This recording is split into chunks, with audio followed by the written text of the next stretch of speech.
selamat malam. Kali ini Hah? podcast lagi-lagi nggak ada sama Pak Kurniawan Adi Saputro, aka Pak Inong.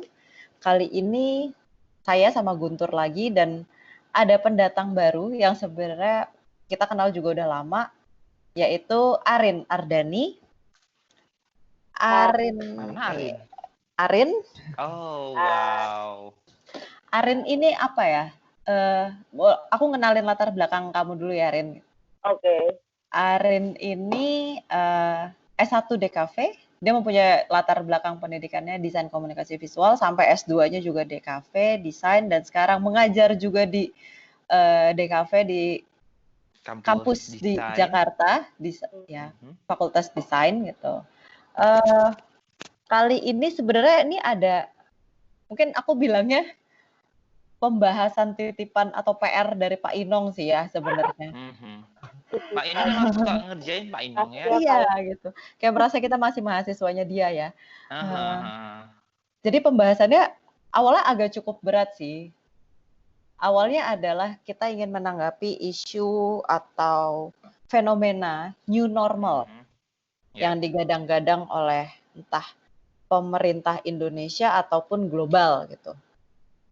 Tentang new normal ini gitu. Nah, tapi pertanyaannya sebenarnya kalau dari diri saya sendiri ya, dari saya, oke pakai aku aja, diri aku sendiri tuh agak bingung sebenarnya sama konsep atau gambaran new normal ini gitu.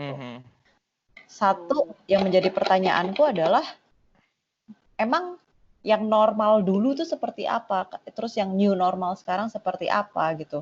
Yang kedua, apakah kenormalan ini itu berlaku untuk semua kalangan dan semua pihak, gitu. Sehingga mungkin ketika nanti ada peraturan new normal, ternyata ada beberapa kalangan masyarakat yang kayak perasaan saya udah kayak gini deh dari dulu gitu. Dan ini bukan sesuatu yang baru buat saya gitu kan. Betul. Tapi ini gitu, kita mau membahas ke sesuatu yang lebih sempit kayaknya, maksudnya bukan new normal dalam skala besar gitu. Tetapi kita ingin membahasnya dari permasalahan DKV, desain komunikasi visual gitu. Visual. Itulah kenapa ada Arin di sini ya. Dan ada saya. Ya, sebagai penanggap orang awam ya. Nah, pertanyaanku sih gini, saya dan Arin sama-sama mengajar di Fakultas Desain gitu. Sama mungkin pertanyaannya kita ya, Rin, kayak desain new normal tuh apa? Desain di era new normal ini kayak gimana sih gitu. Sedangkan kalau saya pun sendiri, saya mendesain itu selalu patronnya bukan di Indonesia gitu, tetapi di luar. Lalu muncullah pertanyaan, apakah kita harus selalu ngikutin di luar? Apakah new normal di luar itu sesuai dengan new normal di kita? Terutama dari masalah komunikasi ya, desain komunikasi gitu. Nah, kalau kita udah sering ngelihat beberapa campaign kali ya. Kok bisa bilang campaign nggak ya, Rin? Pemerintah tentang new normal ini gitu kan. Nah,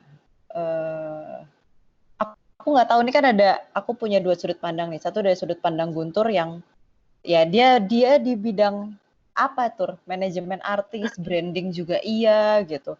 Berarti kan kamu sebenarnya sedikit banyak kamu tuh tahu tentang how to communicate something, ya dong.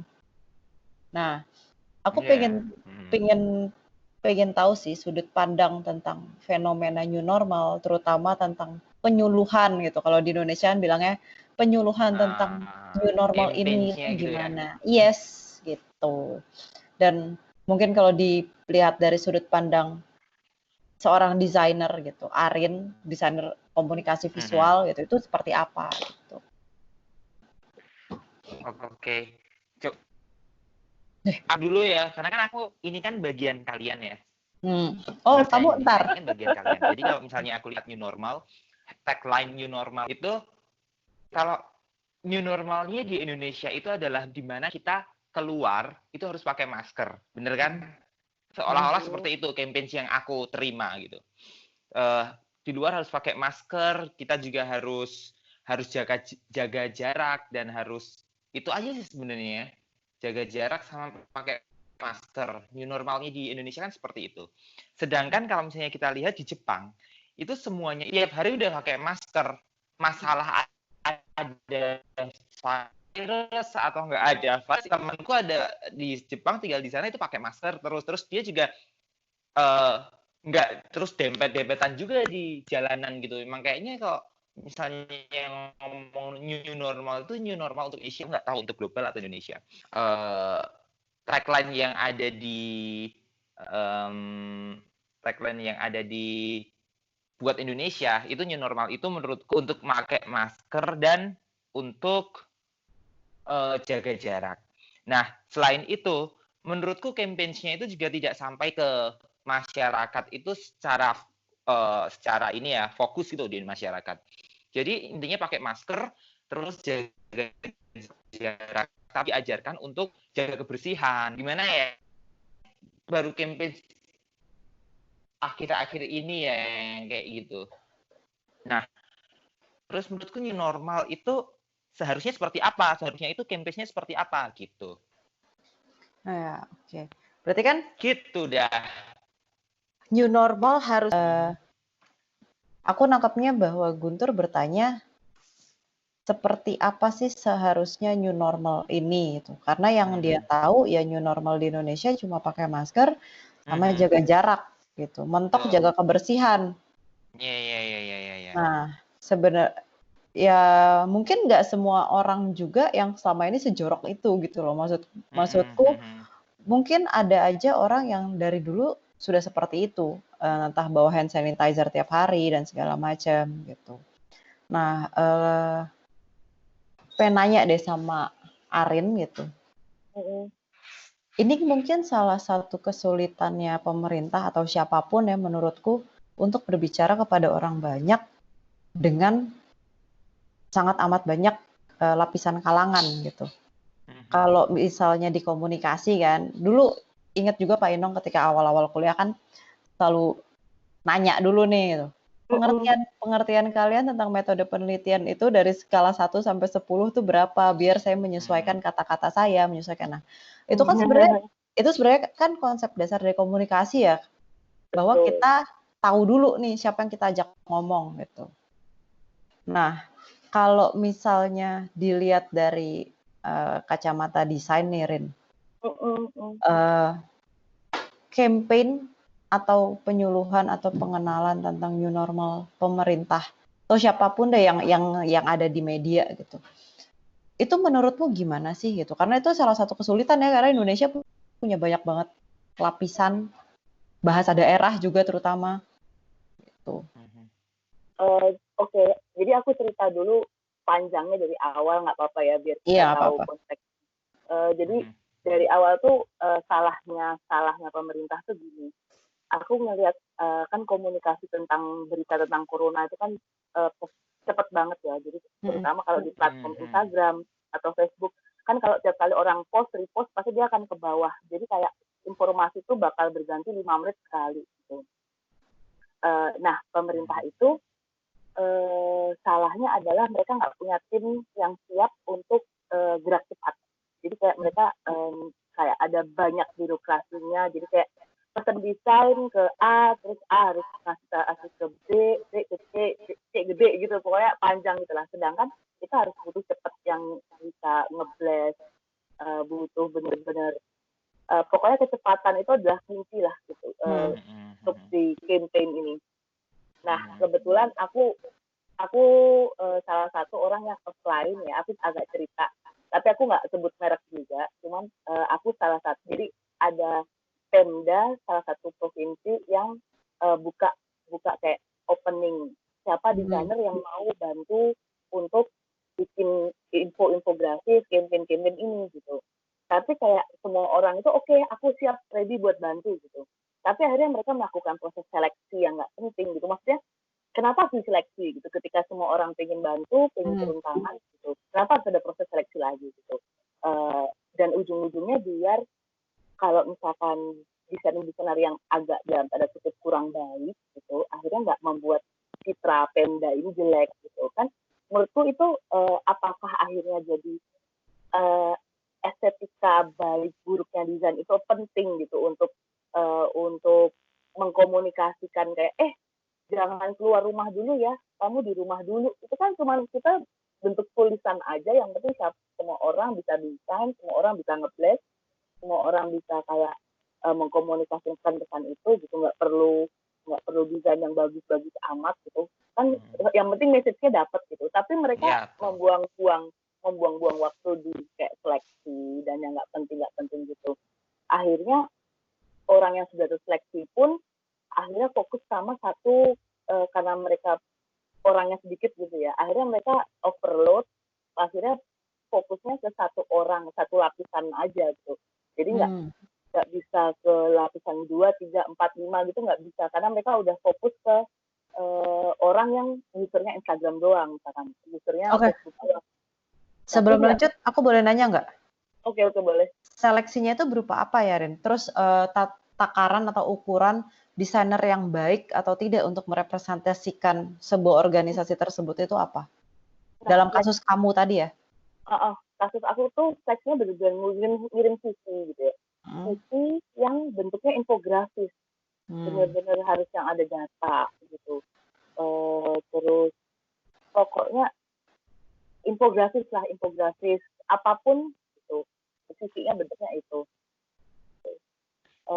Dan waktunya itu kayak seminggu, pengumumannya tuh bisa sampai seminggu gitu, pengumumannya ketika aku submit ada waktu juga seminggu. Itu kan kalau di dalam dunia informasi, apalagi Instagram, kita nge-scroll telat 1 jam aja mungkin udah ketinggalan berita, nggak tahu siapa misalkan mati atau siapa misalnya apa gitu ya. Dan mereka memakan waktu seminggu, itu kayak nonsense gitu. Nah, bedanya sama pemerintahnya Singapura kemarin itu, mereka langsung kayak, oke, siapapun desainernya boleh bikin konten, nanti di-upload rame-rame di websitenya Singapura, pemerintahnya Singapura. Itu kan menarik ya, jadi kayak semua orang kelihatan dalam tanda kutip apa ya, guyup rukun gitu, orang ikutan. Dan itu nggak cuma dari orang yang bisa desain grafis doang. Yes, mereka nggak punya hanya latar belakang sebagai graphic designer kan? Mereka cuma kayak nulis di kertas aja, lo ngegambar jangan keluar rumah gitu, stay at home, stay safe gitu aja, mereka langsung kayak upload gitu. Yes.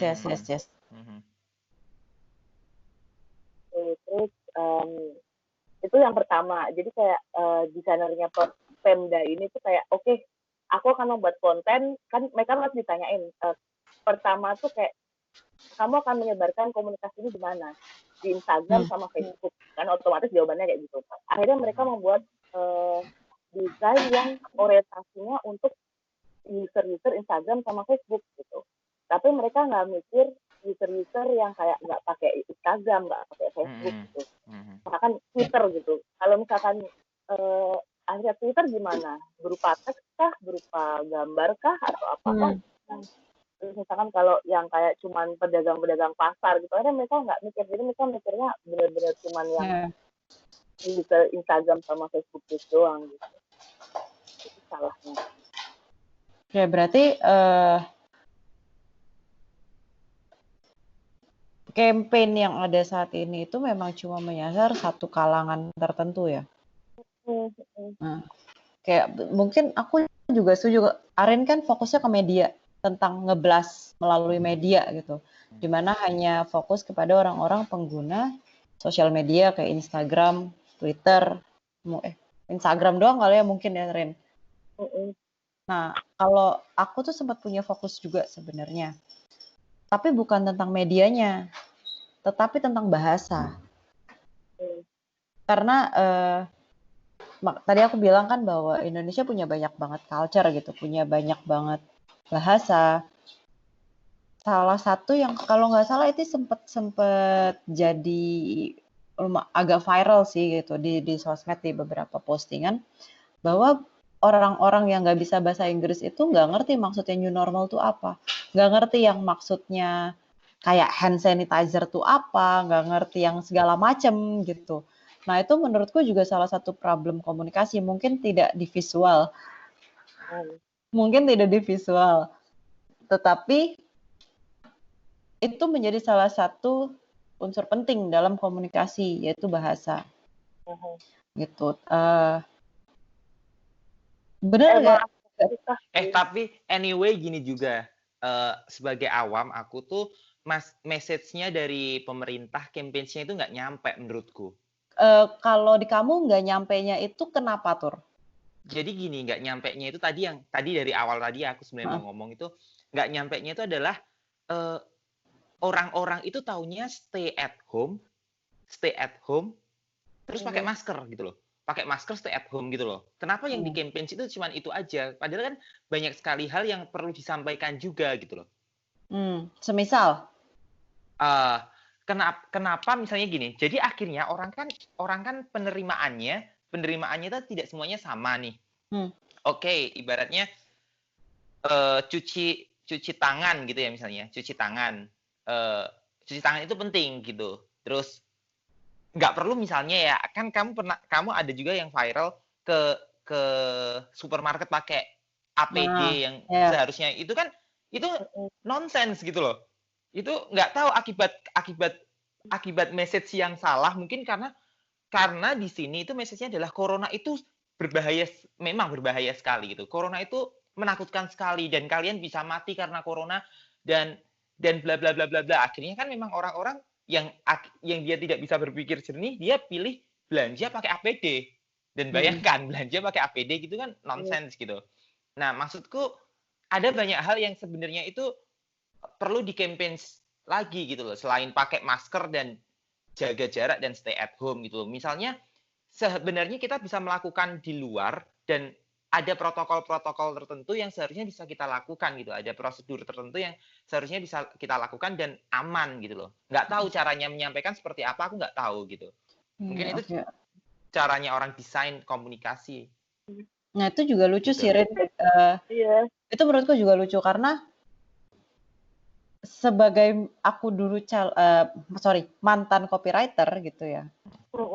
Ketika aku jalan gitu, terus ngelihat beberapa poster-poster about COVID gitu.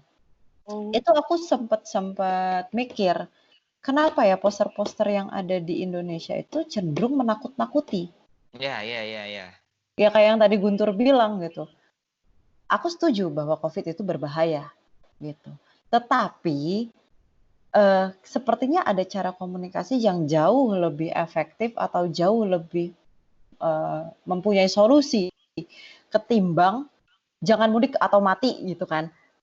Ya, itu dah. Jangan mudik atau mati. Ya, gitu. Jangan keluar atau kamu pilih menghabiskan waktumu di kamar jenazah. Apaan gitu. Iya, maksudnya. Dan itu ternyata nggak cuma di Jakarta atau kota-kota besar gitu. Bahkan ketika misalnya aku lagi ke luar kota nih kemarin-kemarin gitu, aku lagi bolak-balik, itu ternyata juga ada di situ yang kayak semisal sama sih tentang mudik ya terutama gitu. Jangan mudik sekarang atau tidak akan pernah mudik lagi selamanya gitu. Yang kayak menurutku kayak kenapa ya? Kenapa? Ini apa ada? Terus aku sih secara naluriah gitu, aku berpikir kayak apakah ini kecenderungan cara orang Indonesia itu berkomunikasi? Sama kayak misalnya dulu lah, ketika kita kecil gitu. Jangan ke situ, ada setan, gitu. Sedangkan yang aku alami ketika aku berbicara dengan, ya let's say orang bule lah gitu. Mereka akan lebih memberikan penjelasan atau solusi gitu. Semisal kamu jangan main api gitu. Kenapa? Karena api itu panas, nanti kamu kebakar, akan luka bakar seperti ini dan segala macam. Lebih mempunyai solusi lah gitu. Nah kalau Indonesia kan memang dari kecil kita kayak ditakut-takutin gitu. Aku berpikir apakah gitu komunikasi ini poster-poster, campaign-campaign dan segala macamnya yang ada itu jangan-jangan kalau selama ini didesain mencari identitas Indonesia gitu, mungkin ya apa ini cara atau identitas Indonesia dalam berkomunikasi yaitu dengan cara nakut-nakutin gitu. Tapi kan sebenarnya secara visual ya kan, secara visual kita itu patronnya ke barat banget. Ya sekarang udah banyak lah, ada yang patronnya ke Europe, ada yang ke US, ada pop, terus kemudian ada Jepang gitu.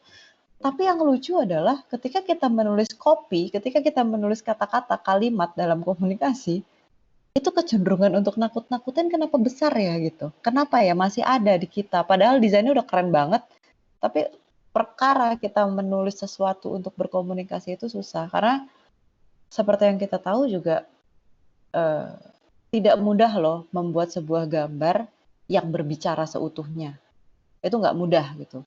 Makanya di dalam DKV kita tetap mengenal adanya copywriting, yaitu menjelaskan dengan entah dengan tagline, entah dengan body copy sedikit gitu kan. Menurutmu ini salah satu peluang untuk ke new normalan dalam desain nggak sih? Karena aku nggak tahu deh, dengan poster-poster demikian gitu, kita lihat aja keadaannya ya kalau misalnya di Jakarta, mungkin di Bali juga kayak gitu nggak sih Tur? Kayak orang tuh kayak udah bodo amat gitu. Iya, tapi di Bali kan agak strict gara-gara kamu keluar nggak pakai masker. Di Bali kan di Bali kan ada namanya polisi kayak apa? Pecalang. Pecalang ya. Ya. Itu namanya pecalang tapi polisi itulah daerah gitu, polisi adat. Nah, si Polisi pecalang itu stopin orang kalau misalnya nggak pakai masker, stopin orang, terus orang yang nggak pakai masker itu ada beberapa yang suruh push up gitu. Men, ini bukan militer. Nah, C, itu loh. masa suruh Serius push up? disuruh push Terus up. ngapain gitu? Maksudku kan Itu apakah itu kesadaran untuk solusi gitu loh? itu kan Berarti bukan orang solusi pakai gitu. masker bukan karena takut COVID, tetapi Takut disuruh push up sama Oke. gitu, gitu. Rin. Nah, jadi aku sendiri pun berpikir ya sebagai dosen juga, dan aku pengen ngajak anak-anak juga bahwa ayo dong, kan new normal nih isunya. Coba lu berpikir tentang gimana sih cara berkomunikasi dalam ke new normalin ini gitu. Jangan cuma new normal itu tentang ya gaya hidup pastilah pakai masker, lo harus lebih sehat, lo harus lebih bersih gitu. Tapi kan as a designer, berarti lo juga harus menemukan salah satu solusi untuk new normalan ini dong. Seperti halnya ketika ketika aku itu ikut seminar para arsitek dan desain interior. Di situ sangat amat banyak bahasan, mereka membahas tentang new normal dalam bidang arsitek dan desain. Dan ternyata new normalnya bagi mereka adalah balik ke dalam budaya.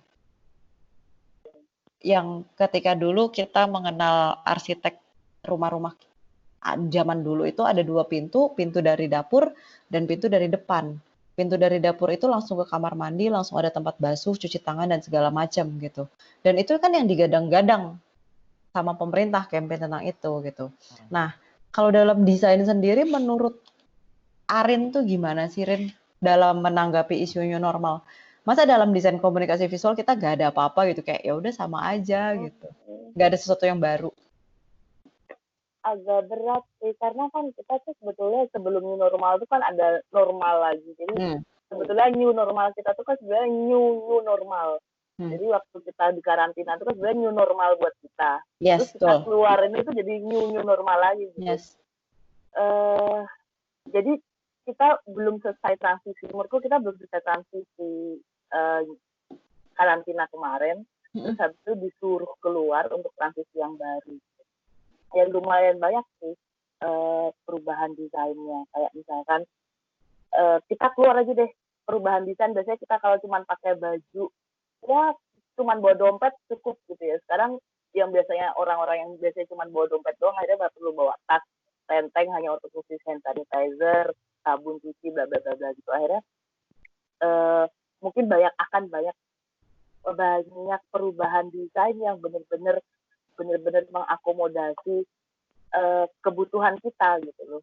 Benar-benar harus akan ada tambahan baru yang banyak yang kita nggak tahu akan seberapa lamanya gitu. Nggak cuma dari arsitek juga, kayak bakal semua mulai dari baju, interior pun juga.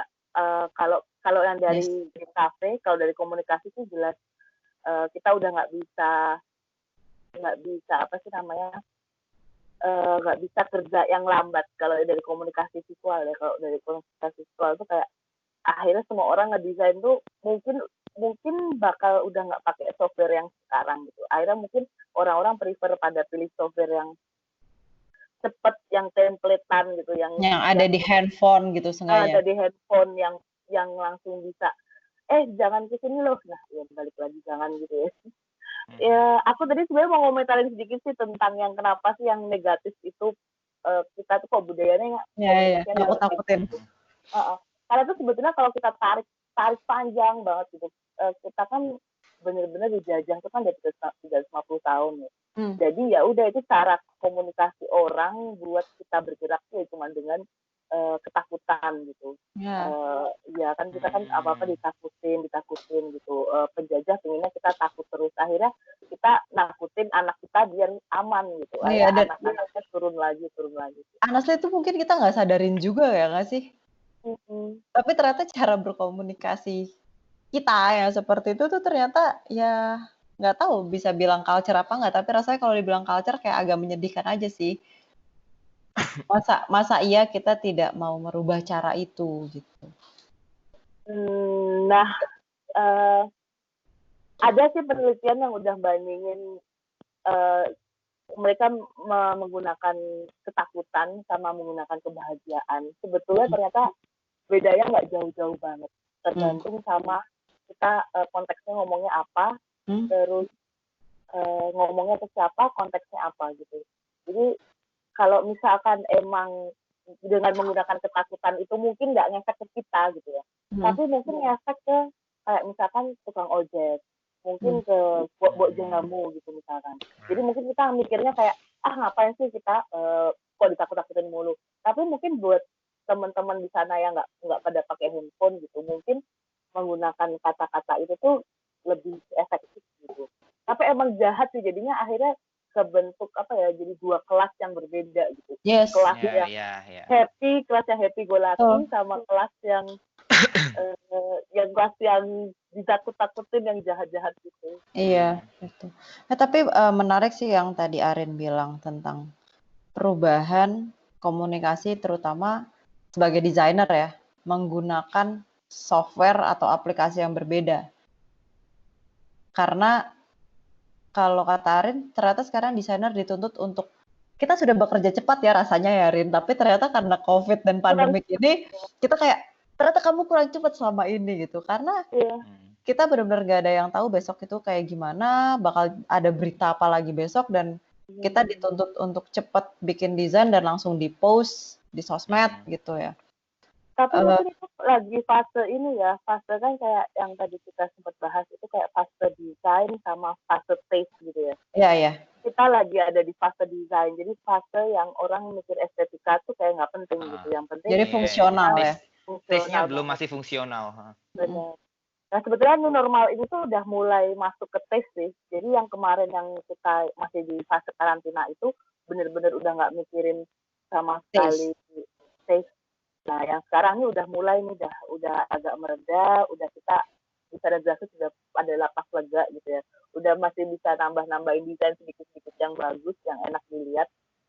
Karena porsi untuk komunikasinya tuh nggak terlalu tinggi kayak dulu. Kalau sekarang kan cuman paling ngeberitain kapan PSBB selesai, kapan sekolah dibuka, cuman gitu-gitu doang. Kalau yang kemarin kan ngabarinnya siapa yang mati, angkanya berapa,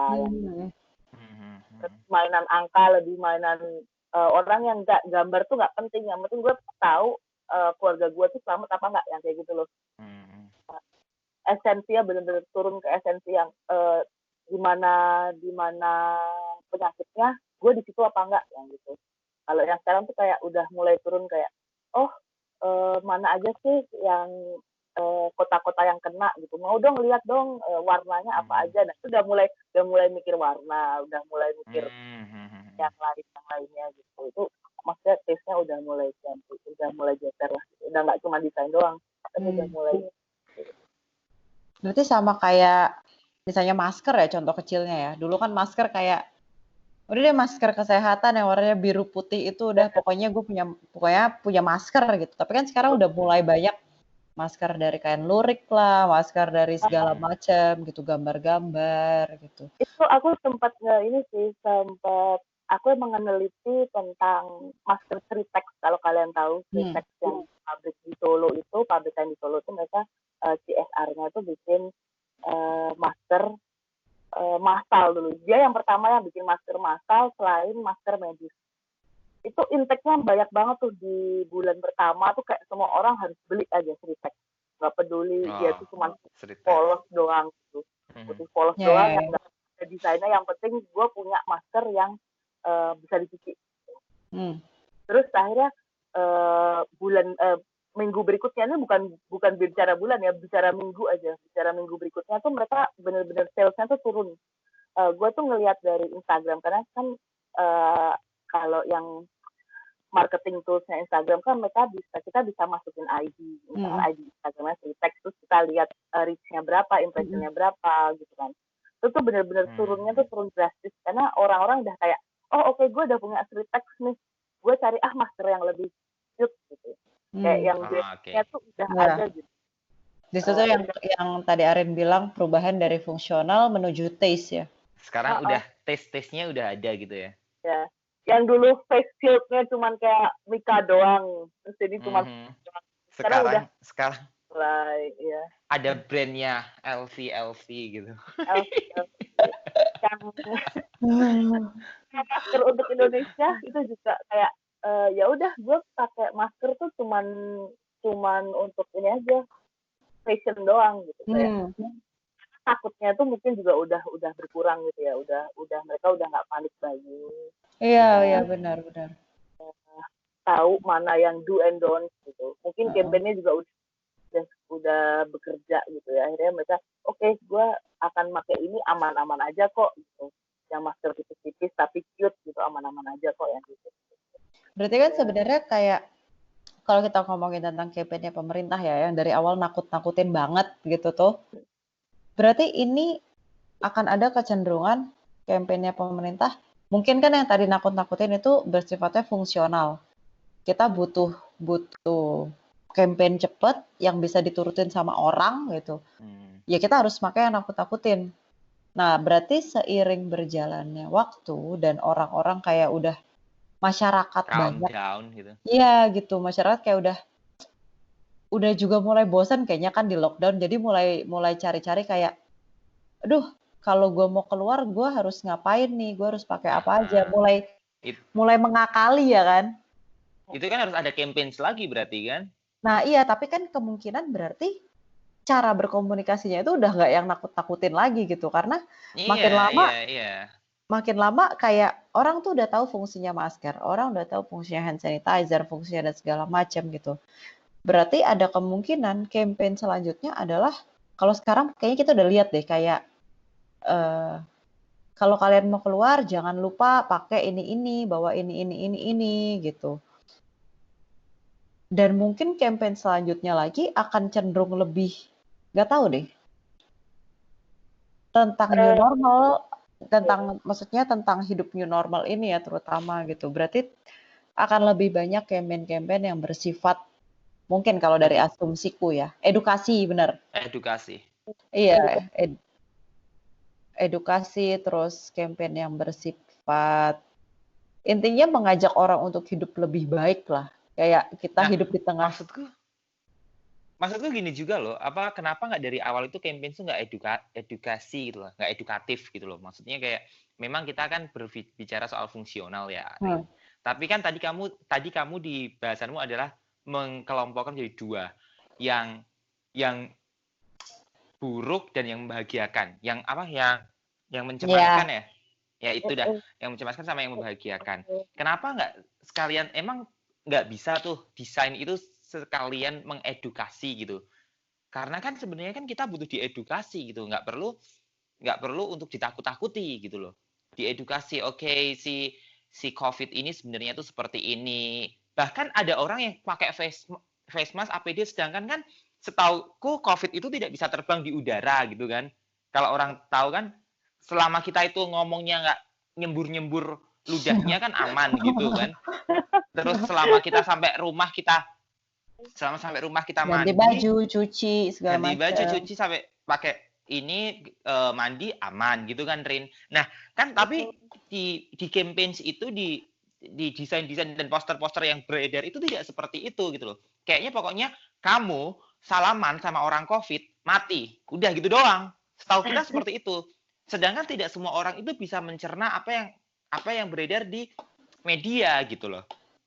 hanya orang-orang tertentu yang emang COVID itu kayak apa, kayak misalnya aku cari COVID itu seperti apa, ternyata tuh memang diameter virusnya itu seperti ini, dia tidak bisa terbang dan bla bla bla bla bla. Akhirnya kan kita tahu dan bagaimana menyikapinya kita tahu gitu. Sedangkan orang-orang yang cuma ditakut-takutin, apakah tahu Rin gitu? Pertanyaan susah sih. Soalnya Terus bagaimana caranya Iya, desain tapi benar sih. komunikasi itu caranya desain komunikasi itu menyampaikan message gitu. Apakah menurutku Indonesia berarti pemerintah nggak tahu ya, pemerintah seharusnya apa yang dilakukan pemerintah gitu loh. Sedangkan di Indonesia tuh banyak banget desainer. Sabar Tur, sabar. Tadi tuh. Pergi nih gue. Jadi agak sulitnya tuh gini loh, karena campaign itu tuh beneran ada agen perubahan gitu, ada yang namanya agen perubahan, sama ada medianya. Nah, medianya mungkin udah oke nih, udah dikerjain, udah mateng, bla bla bla bla. Tapi agen yang menyampaikan, agen yang perubahan, agen yang misalkan repost gitu, captionnya nggak jelas tapi gambarnya bagus, itu kan juga merusak komunikasinya gitu. Ada yang mungkin cuma dikasih ke Pak RT ini poster gitu, terus Pak RT-nya cuma kayak nempel doang. Terus akhirnya jadi kayak jadi ada banyak faktor komunikasi di COVID ini terutama itu yang benar-benar tumpang tindih gitu ya. Mungkin karena memang juga karena kontak harus WFH, harus proses komunikasi yang awalnya normalnya akhirnya tiba-tiba disuruh jadi digital gitu kan. Itu aja udah kayak normal dirusakin, terus kita harus ngajarin orang lain untuk baru gitu. Terus bekerjanya aja sendiri nggak efektif gitu. Jadi ya nggak heran kalau misalkan kamu gitu tiba-tiba merasakan desainnya itu kok jelek banget gitu, nggak bisa mendapatkan pesannya, nggak bisa mendapatkan pesannya gitu. Mungkin karena dia pas itu lagi nggak fit untuk ngerjain gitu. Mungkin pas itu dia otaknya lagi kemana, nggak nerima briefnya apa gitu. Tuh bisa jadi kayak banyak faktor yang misalkan kesehatan, teknologi atau apa, komunikasi yang banyaklah noise, istilahnya apa ya, noise dalam komunikasi yang akhirnya ujungnya outputnya itu nggak pas. Yes.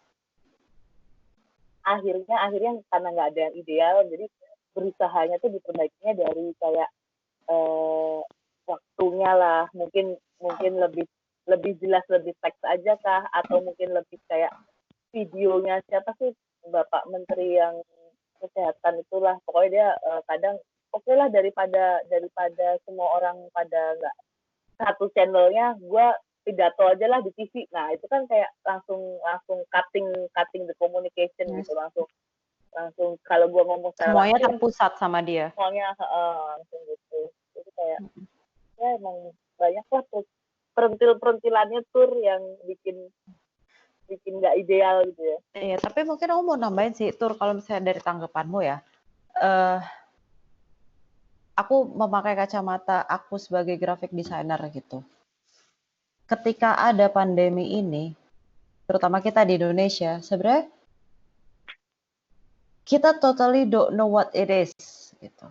Kita benar-benar gak tahu ini apa. Yang kita tahu orang di Wuhan itu mati sangat banyak karena virus ini gitu kan.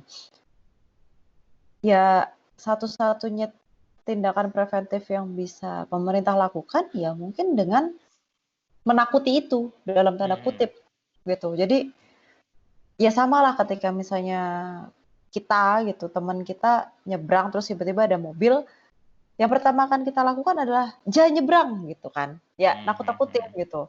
Baru habis itu dikasih tahu itu tadi lo mau nyebrang tapi ada mobil langsung lewat gitu. Jadi kalau menurutku ya mungkin untuk awal ya, aku nggak bisa bilang ini benar atau salah sih sebenarnya. Tapi untuk tahap awal ini adalah shocking apa Ren kalau gue bilang?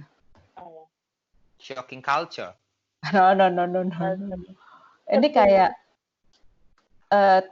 shock terapi gitu sih buat orang-orang untuk mungkin kalau pemerintah masih chill aja cara komunikasinya waktu awal-awal gitu, orang masih akan kayak flu doang gitu, apalah gitu. Tapi begitu ya kita juga butuh itu gitu karena sebenarnya semisal pemerintah ingin mengedukasi tentang apa itu COVID, COVID itu seperti apa, dari luar negeri aja itu masih simpang siur gitu. Iya, oke. Apa yang harus Soalnya, pemerintah katakan gitu? Apa yang harus pemerintah katakan kepada masyarakat luas? Sedangkan dari WHO sendiri sewaktu itu belum bisa memastikan dengan jelas, bahkan sampai sekarang gitu kan mungkin mhm. gitu. Jadi yang bisa, kalaupun aku baca gitu, maksudnya aku mengamati beberapa campaign-campaign pemerintah itu memang ya benar sih udah agak bergerak dari fase menakuti terus menjadi edukasi Sekarang ke sedikit demi taste-nya ya. sedikit ya. Mhm. Dan taste-nya ini mungkin yang berasa di aku sih Rin. Aku nggak tahu ini benar atau salah aku membacanya ya. Cuma udah mulai ke semisal eh, mall itu kan udah dibuka ya di Jakarta, bener nggak? Di Jakarta udah. Apa yang dibuka? Mall itu udah di Oke, Jakarta, udah buka di Jakarta gitu. Nah, Udah. salah satunya menurutku itu salah satu adaptasi pemerintah atau perubahannya pemerintah dalam ternyata kita masih bisa kok melakukan hal yang dulu kita lakukan. Salah satunya ke mall gitu. Tetapi dengan cara protokol-protokol seperti ini. Hmm. Kayak gitu. Tapi pemerintah belum pernah melakukan penyuluhan secara atau edukasi secara frontal mengenai virus ini sendiri gitu. Mhm. Karena ya emang kayaknya belum ada kontennya, maksudku kita belum tahu harus konten seperti apa kayak gitu sih. Cuma Iya. ini jelas merubah hampir semua cara kayaknya. Ya tadi kalau kita bilang bidang desain aja, cara arsitek gitu, mendesain sebuah rumah, mendesain sebuah komunikasi, itu berangsur-angsur mengalami perubahan sih. Kalau desain komunikasi, benar kata Arin, masalah teknik itu sangat amat akhirnya menjadi krusial. Media pun juga. Sekarang orang di rumah doang, billboard sepi dilihat ya kan, maka media bergeser gitu. Interior juga sih Iya, kemarin. interior benar. Bener-bener akhirnya interior-interior yang berkaitan dengan kayak cuci tangan, yang gitu-gitu, yang pokoknya higienis itu langsung ludes habis, dan orang-orang yang harusnya membutuhkan gitu ya, kayak misalkan aku tuh dalam konteksnya tuh lagi pindahan rumah nih ceritanya, itu tuh bener-bener kena imbasnya, rumahku tuh kosong, nggak punya furniture sama sekali. Tapi ketika kayak aku pengen jasa interior aja, itu tuh habis slotnya sama orang-orang yang pengen rumahnya tuh lebih nyaman karena mereka kebanyakan WFH. Tapi kalau misalkan bicara secara fungsional ya, mereka ada rumah, mereka ada tempat tinggal, mereka ada furniture yang kalau biasanya pas-pasan aja nggak ada estetikanya sama sekali gitu, nggak usah didesain yang bagus-bagus, mereka bisa kerja juga. Sedangkan orang-orang yang butuh untuk tempat kerja yang benar-benar nol, kosong, nggak punya apa-apa, itu mereka nggak bisa beli karena slot itu udah dipakai untuk orang-orang yang tadi itu kayak akhirnya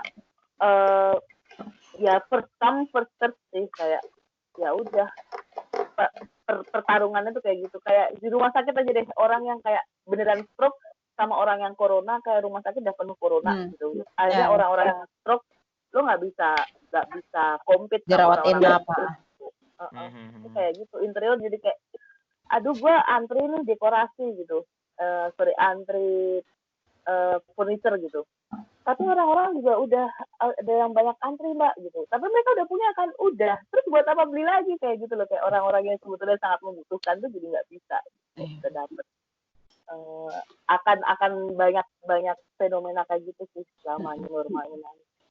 Ya mungkin kayak kalau misalnya di bidang Guntur ya, Guntur kan sebenarnya salah satu, kalau di podcast sebelumnya itu kan kita ngedengar tentang kehidupan musisi di kala corona ini kan gitu. Apalagi Guntur adalah musisi industri.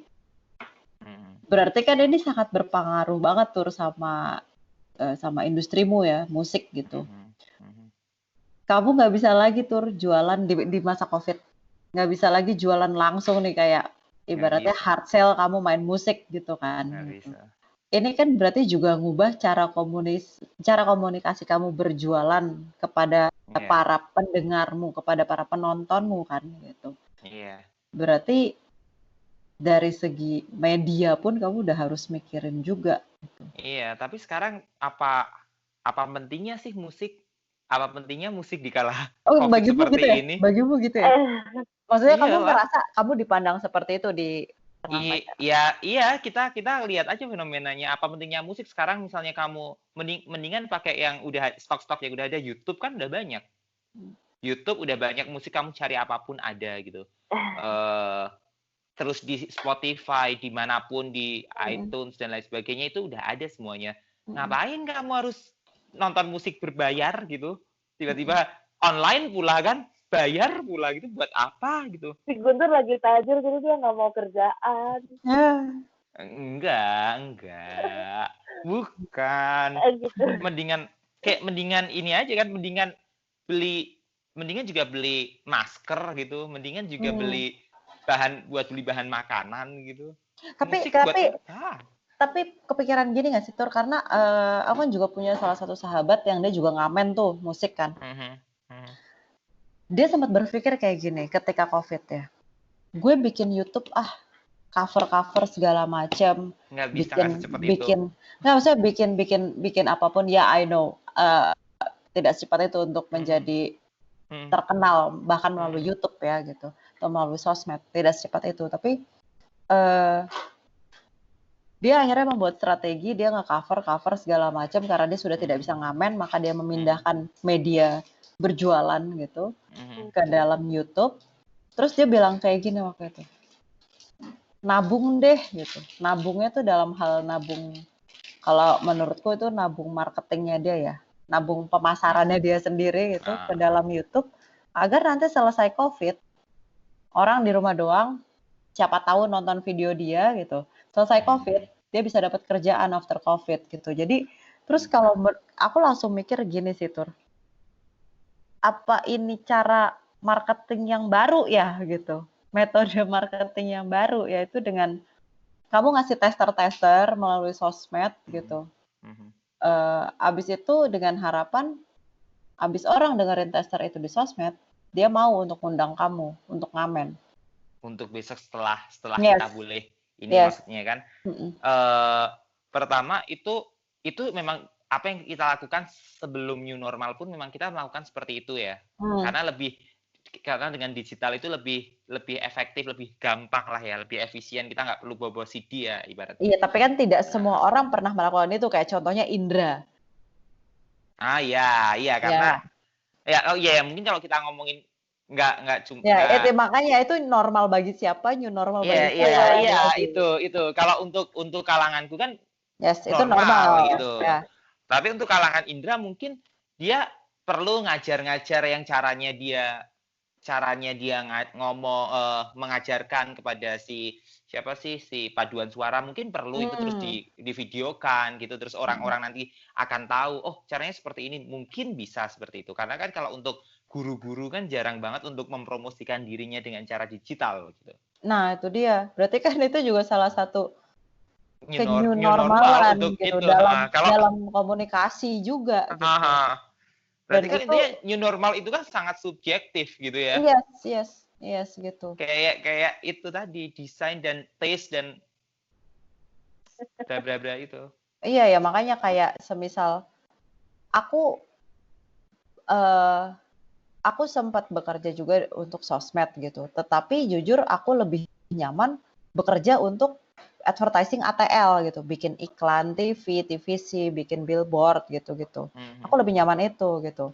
Arin bekerja emang fokusnya di sosmed seringnya, ya kan Rin?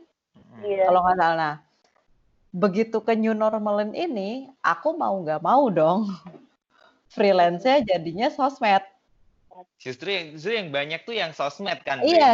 Akhirnya. Yang sekarang ini gitu. Nah, yang ini adalah sesuatu yang baru buatku. Iya, ini sesuatu yang baru buat aku, bahwa emang benar kata Arin gitu. Apalagi ketika kita bekerja menjadi desainer untuk sebuah sosial media, pace-nya itu sangat amat cepat sekarang. Karena orang semua mengejar apa ya, kalau dibilang awareness atau apapun itu lewat sosmed sekarang. Jadi, tapi pertanyaanku ketika semisal COVID ini sudahlah anggap aja udah, maksudnya anggap aja Indonesia berhasil nol. Bukan COVID hilang, berarti COVID hilang, bukan Indonesia berhasil sih, COVID COVID hilang. Ya, COVID menguap gitu. Iya, menguap bener, Anggaplah COVID itu bahasa yang menguap, benar. ya. Isu tuh COVID ini menguap lah gitu kan. Apakah ke-new normalan yang kita gadang-gadang sekarang nih, yang semua melalui sosmed, semua digital, itu akan bertahan? Atau kita akan kembali ke normal kita, yaitu komunikasi secara konvensional, face to face, ya udah lagi nggak jaga-jaga jarak dan segala macamnya. Jadi ini sebenarnya new normal atau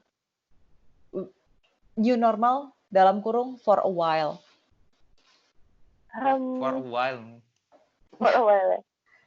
Kalau di Indonesia soalnya kalau aku lihat dari range pekerjaan ya, karena kan semua itu kan bersumber ke uang ya. Pokoknya semua sumbernya ke uang aja. Karena orang lebih takut miskin daripada takut mati, Rin. Bener. Betul. Nah, karena uangnya sekarang ada di sosmed, gitu. Jadi semua orang pada ke sosmed. Kalau misalkan uangnya balik ke dunia nyata, ya udah akhirnya ngejarnya ke sana. Dunia nyata. Sosmednya mau hilang apa enggak, tapi seenggaknya ada jejak yang menarik tuh orang jadi aware untuk meninggalkan jejak digital. Kalau dulu kan nggak semua orang kayak terpikir, aduh punya Instagram nggak ya? Sekarang tuh kayak dosen kita ke Bu Mita itu sampai terpikir apakah gue harus bikin Instagram ya? Gitu. Meanwhile gue sudah keluar dari Instagram. Iya bener. Jadi sampai orang seangkatan dia tuh kayak angkatan boomer ya, itu sampai berpikir apakah aku harus bikin Instagram hanya untuk hanya untuk ngasih materi, karena dia kebetulan dosen, jadi kayak ngasih materi ke Instagram gitu. Banyak yang request karena banyak orang yang pakai platform Instagram. Jadi mungkin kalau ada new normal lagi yang udah kayak balik ke dunia nyata, mungkin dia juga nggak akan terpikir untuk buka Instagram gitu. Itu menarik sih, tapi highlight lo yaitu tentang ini bukan tentang new normal gitu, tapi justru tentang di mana uang baru ini berada gitu. Iya. Tapi kan itu masalah finansialnya. Tapi kok masalah ininya kita pakai masker, jaga kebersihan, aku nggak yakin sih, I'm not sure ya. Jaga kebersihan terus kayak pakai masker, itu kayaknya lama-lama akan menguap juga. Iya, kita lama-lama menguap. Kalau misalnya memang udah sehat semua, emang karena kan imunnya orang Indonesia kan kuat sekali gitu. Bahkan kita makan di Jakarta kan ada makan lalapan itu apa sih? Enggak ada. Ada lalapan sampingnya tempat sampah ada di Jakarta, parah. Itu parah sih. Itu makanya yang membuat imun kuat tuh seperti itu. Mungkin kalau si corona udah menguap gitu, akhirnya semuanya kita udah nggak menguap. Semuanya akan menguap, tetap kembali lagi makan tanpa cuci tangan gitu. Ya, bisa jadi sih. Itu juga salah satu apa ya? Pikiranku, karena menurutku new normal yang digadang ini kan sebenarnya pengen menjadi sebuah budaya baru kan. Budaya baru kita untuk lebih bersih, hidup sehat dan segala macam. Tetapi kan kita semua tahu ya, yang namanya budaya itu nggak cuma dengan 1 tahun atau 6 bulan gitu. Tetapi budaya itu kayak minimal 10 tahun untuk membangun itu gitu. Apakah COVID itu harus bertahan selama 10 tahun agar kita punya budaya itu? Kan enggak. Ini aja udah mau menguap gitu. Amit-amit cuy. Iya, 10 tahun gua nggak ada gig cuy. Oh iya bener juga. Bener juga, iya maksudku ya aku mempunyai pemikiran yang sama kayak Guntur sih gitu. Jangan-jangan new normal ini gitu. Itu cuma new normal for a while aja sebenarnya. Sampai akhirnya nanti semua isunya itu menguap. Tapi selama brand-brand masih ngeluarin barang-barang yang akan mereka jualin sih kayaknya akan for a while deh. Kayak apa sih alat capit yang buat di Transjakarta misalkan, atau yang buat pokoknya selama mereka punya inovasi baru yang bikin itu dalam tanda kutip ngasih mereka higienis yang imajinatif gitu, yang pokoknya yang ngasih rasa higienis. Higienis imajinatif, oke. Akhirnya kayak Tapi ya kan udah itu orang cuma pikiran skip new normal, guys. pemikiranmu aja, Rin. Apa? Itu hanya Piki- terkesan higienis Iya, kan maksudnya. terkesan higienis kan, Rin. Itu bukan real Emang, gitu. emang Jadi terkesan higienis kan. iya, berarti kan otomatis nggak seperti itu gitu. New Tapi normalnya. inget tuh itu baru prototipe 1. Itu baru prototipe 1. Prototipe 2 tuh banyak yang udah mulai karena desainer kan juga butuh uang ya dalam tanda kutip. Jadi mereka akhirnya ngulik terus eh, cara neken list yang bener yang gimana. Siapa tahu nanti Peluang-peluang baru ya. bener Yang peluang-peluang barunya pakai apa tuh kondom jari. kondom jari. mungkin list sekarang mungkin kalau kita sapa doang gitu mungkin 10 tahun kemudian lantai 2 dong gitu mungkin udah langsung naik lantai 2 karena nggak perlu Itu inovasi. Benar. Tetap desain produk tuh tetap akan berpikir ke arah sana biarpun itu coronanya berhenti atau enggak. Iya, aku rasa juga gitu sih. Coba mengenai perihal kehidupan, gaya hidup dan segala macam mungkin itu akan berubah gitu. Tapi itu kan seiring dengan perubahan tentang teknologi, fasilitas dan segala macam. Ya nggak sih? Maksudnya nggak bisa yang gue tuh pengen banget sebenarnya sejujurnya gue juga pengen banget hidup bersih, hidup normal, hidup sehat gitu ya. Tapi as we know gitu. Saya hidup di Jakarta, numpak Transjakarta kalau nggak KRL, ya nggak mungkin nggak nyentuh orang lain gitu tuh. Aku lupa baca jurnal apa ya, pokoknya highlightnya, judulnya tuh memorize banget, terngiang banget. Jadi kayak bersih itu hanya untuk orang kaya gitu. Jadi makanya Iya, betul. Waktu kamu bilang bersih kita langsung ketawa. Kita kan miskin ya. Berarti I wish to be rich. Cuman sebenarnya positifnya COVID ini kita develop soal desain produk juga, jadi banyak produk-produk yang itu kan sekarang kita melihat dari sisi positifnya aja. Benar. Mungkin nanti juga di bidang motor, industri musik akan mencari jalan bagaimana caranya kalian gitu bisa tetap atau semuanya digital gitu. Iya, peluang ya tadi yang Aren bilang desainer produk itu terus mencari peluang-peluang gitu. Salah satunya kan meminimalisir kemungkinan jika seperti ini pandemi seperti ini terjadi lagi, kita setidaknya gitu. Kita udah punya alat atau segala macam yang cukup memadai untuk itu. Karena kan kayak sekarang. Sejujurnya kan kita under pressure nih sebenarnya. Kita tuh kayak depres gitu. Kita tuh belum mampu. Ibaratnya kamu belum bisa masak gitu, tapi kamu harus masak ya. Nggak enak masakannya. Udah kelar kan. Kita under pressure sebenarnya. Iya kayak gitu. Kita baru belajar ngerangkak gitu, tapi kita disuruh lari. Ya itu permasalahan generasi milenial itu bahasan selanjutnya. Iya. Ya itu bahasannya. So what's the conclusion? The conclusion is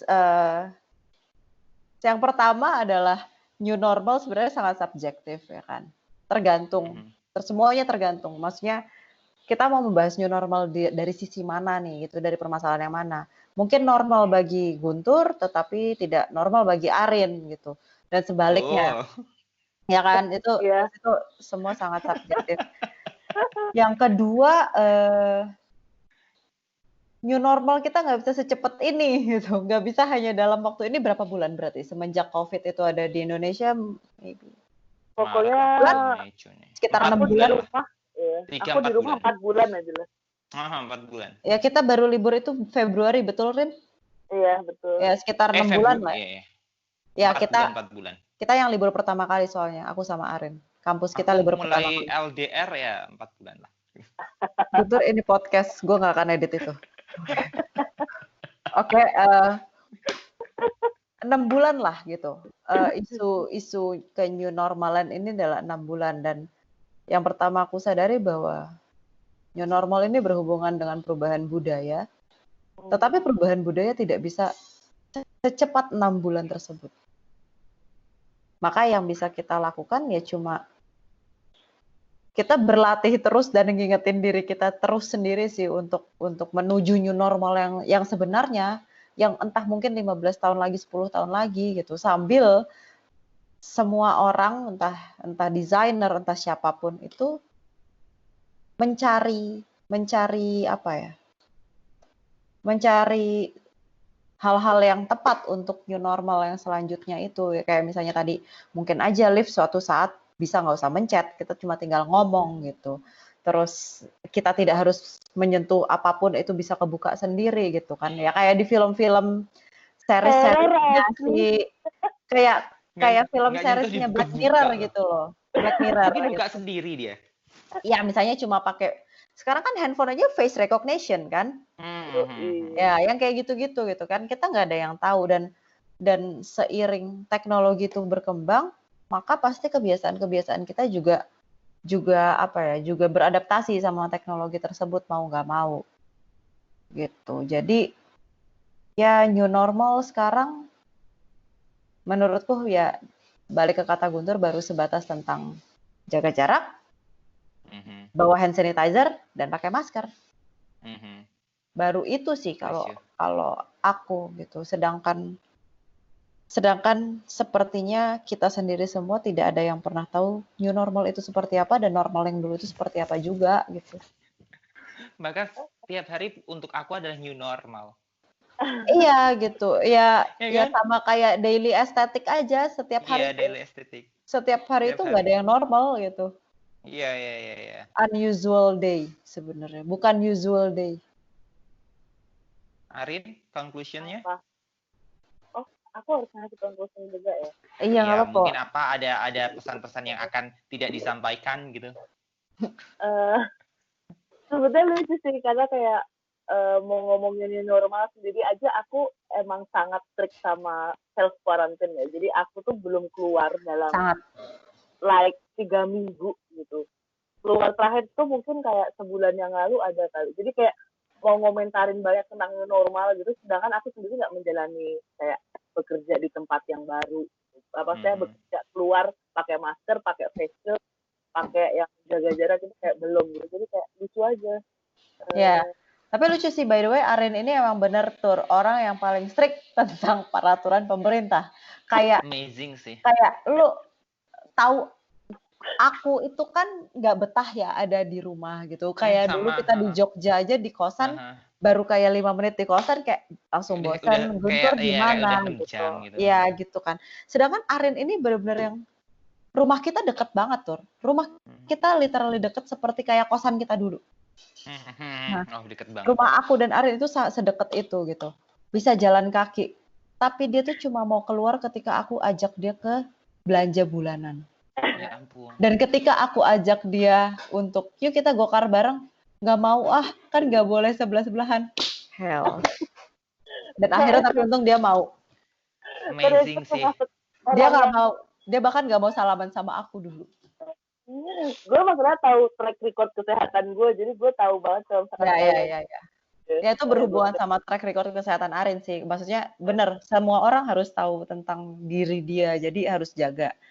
Ya, yang akhirnya akan diimplementasikan kepada new normal itu menurutku harus tahu diri kita sendiri seperti apa. Iya, benar. Kalau aku sendiri, aku tetap pergi, aku tetap keluar, aku tetap karena memang butuh untuk keluar, kita butuh untuk belanja, kita butuh untuk apapun gitu. Sabar, sama. Cuman masalahnya adalah itu tadi menurutku pemerintah tidak mengedukasi masyarakatnya.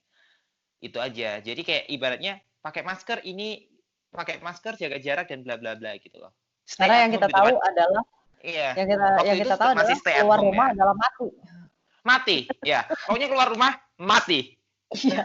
Entah apapun masalahnya, keluar rumah mati. Langsung tabrak mati gitu.